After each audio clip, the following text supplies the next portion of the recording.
Welcome to CNN. That's a SEANN. And I am your host, Ollie. I played the narrator and Captain Jack. James. I played crew member and member of the British. I played Captain Richard and Sir Caviar.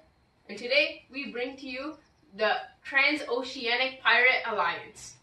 Pirates are everywhere, from pirate costumes to movies. We picture these people as romantic swashbucklers, but their history is shrouded in myths and mystery. Gee, thanks Robert Louis Stevenson for Treasure Island. Anyway, today we'll take a look at their life, laws, ships, and more. Let's get to it. Arr.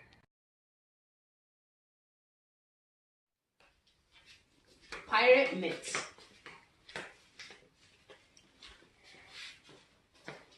Pirate ships are very dangerous places, so it wouldn't be uncommon to lose an eye or even a leg. There's another theory, though, to losing an eye that doesn't involve losing an eye.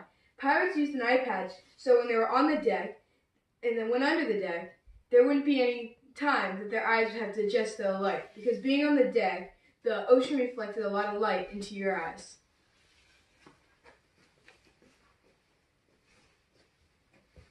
Another myth stated that all pirates were men, but in fact, some of the greatest pirates were women. For example, Mary Read or Anne Bonny. When we think of pirates, we think of the Jolly Roger. But this is not exactly true, because the Jolly Roger would be a symbol for many pirates. Each ship had its own flag, and also pirates generally did not even sail under a flag because it was thought of it was disliked by pirates.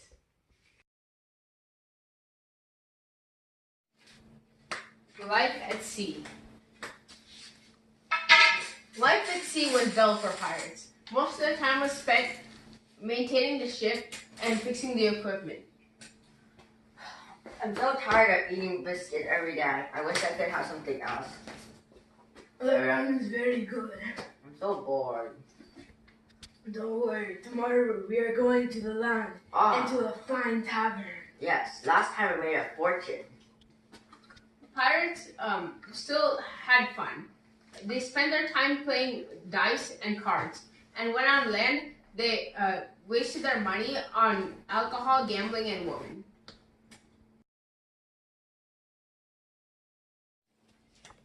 Pirate Code of Conduct.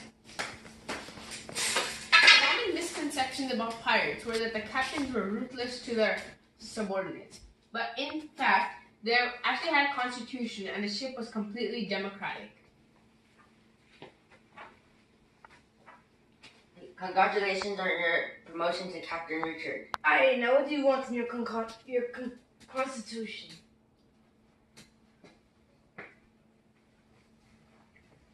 Every time a new captain was chosen, they had a new constitution. Hey, give me back my gold! How dare you steal my gold? Ah! Ah! Oh. Ah! Pirates had very strict punishments, but still, this democratic model contributed to later societies.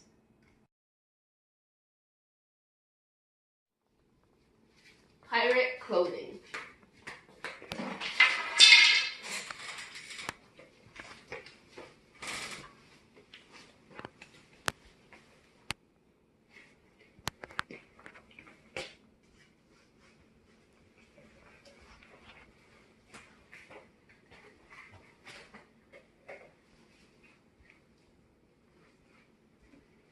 Pirates got all their clothing from the people they killed. And we can see that the captain is wearing a hat called a mammoth. They were wearing vests with tar to be waterproof.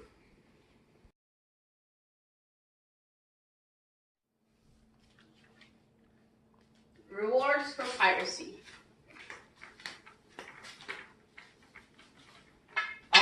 I should just set my treasure chest here unguarded because nobody will see this. Oh, I finally found the British's treasure. Oh.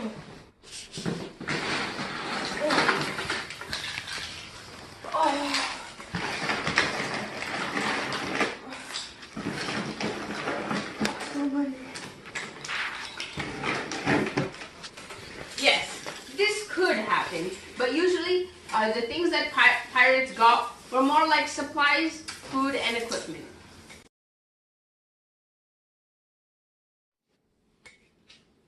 Punishments for piracy.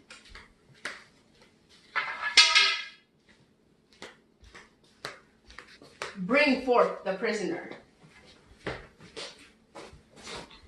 I, Captain James of the French Navy, will now hang this man for treason, murdering 15 citizens, stealing 20,000 pounds, and ransoming countless officials. Now, hang him! This has been the fate of many pirates in the golden age of piracy. Execution at the execution dock in London.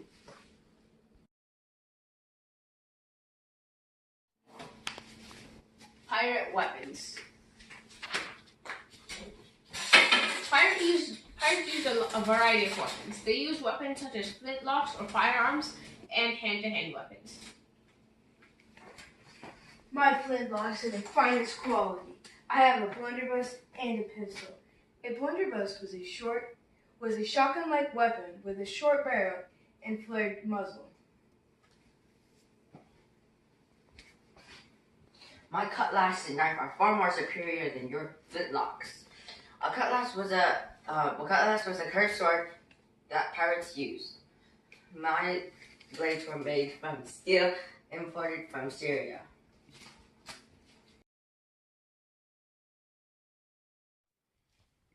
Who's who on the ship? There are many roles on a pirate ship. Important ones include the captain and the surgeon. I see an enemy ship.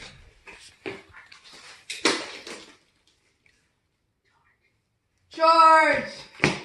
Oh!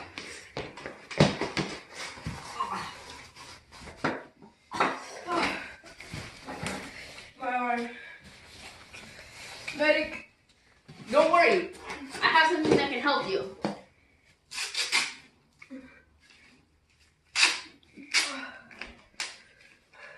You're all good. Let's go.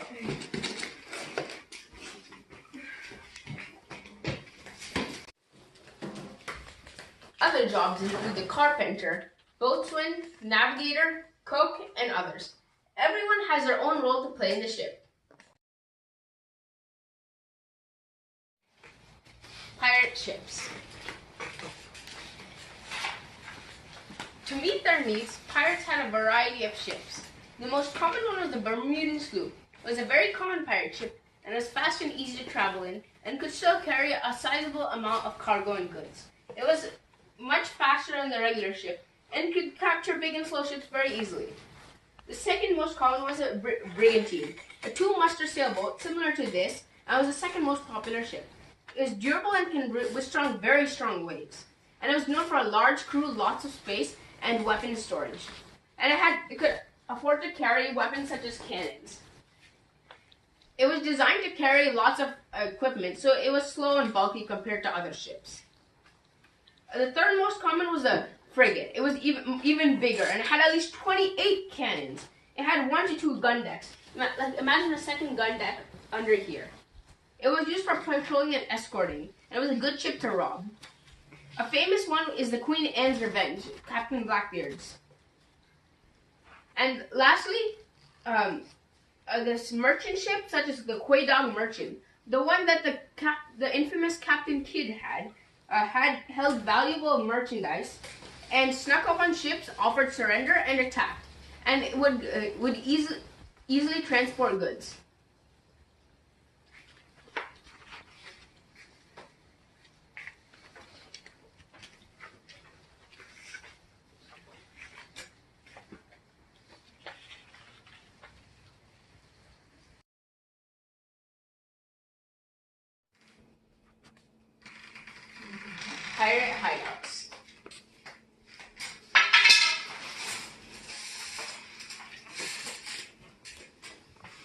Hey, Peter. Aye. We are sailing down to Port Royal in Jamaica today, right now. Oh, aye, Captain. One of the favorite junctions for pirates is Port Royal, Jamaica. Most pirate hideouts were quiet and secluded. What made a good pirate hideout was good weather, abundant food, friendly neighbors, ease of defense, good scouting positions, and shallow waters to trap big ships, and seclusion. Apart from Port Royal, Madagascar, Island of Tortuga, and Carolina Islands were popular.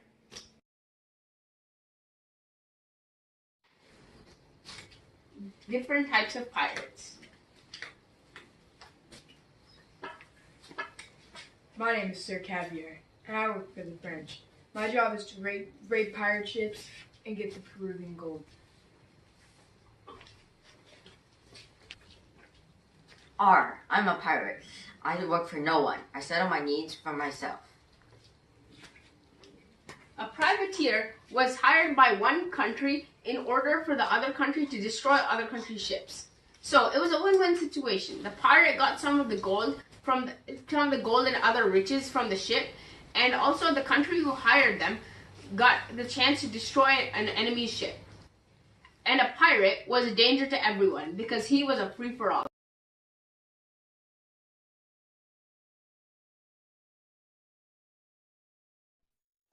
William Kidd was one of the most notorious pirates to sail the seven seas. He was born in 1645 and died in 1701. He sailed in the North America, Caribbean, and Indian Ocean, and there is rumors that he had buried treasure. Not much is known about his early life, but he was the son of a church minister born in Greenock, Scotland. He became interested in the life of a sailor.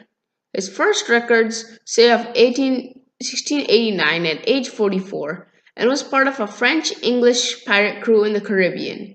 His ship was called Blessed William. He and his crew eventually mutinied, and Kidd became the captain of his first ship. He befriended the English governor of the island of Nevis and became part of a fleet to defend Nevis from the French. And he looted the French whenever he had the chance. But his crew was not happy with his decisions. They wanted to be free and choose who they attacked. So they revolted and took his ship and fortune. Luckily, a governor gave him a new ship and crew. He planned to hunt his crew, but instead went to New York. Since New York was in the middle of the American Revolution, he was loyal to the crown and fought back against the revolutionaries. There he met Sarah Bradley Cox Ewart. She was a rich woman who was widowed twice. They both married, and Kidd soon became one of the richest men in New York. Kidd and his friend Robert Livingston decided to hunt pirates and take booty under the protection of the British king. King William approved and would get 10% profit, and all of Kidd's activities would be legal. He sailed in the Madagascar and Indian Ocean. He had an argument about not looting ships with a sailor called Robert Moore and killed him in his rage. Then he started to raid non-English ships. The adventure galley was close to sinking because he never took port. Eventually, he captured another ship called the Quedagh Merchant, and he transferred all his goods onto that. Sailors started to complain of Kidd's pirating activities, and finally King William ordered Kidd dead, and he was caught and detained in Boston, and he was brought to trial in London in May 1701. He was scheduled to be executed on May 23rd. His last words were when he was drunk, and he said that he was not sorry for anything, but felt sorry for his wife and daughters. He was hanged twice, as the first time the noose broke and he fell to the ground, and his body was held on display, and his prized Quedagh Merchant was left to rot. There are stories that he had treasure buried somewhere, and in this way his story lives on. Pirates may not be what they think they are, but they still leave a lasting impact on us, from their constitution to their life of seafaring and gambling and dice and rum, to their culture that they left behind. We are impacted by all of this in many ways. And this is one of the gifts of maritime history to this world. Thank you for watching.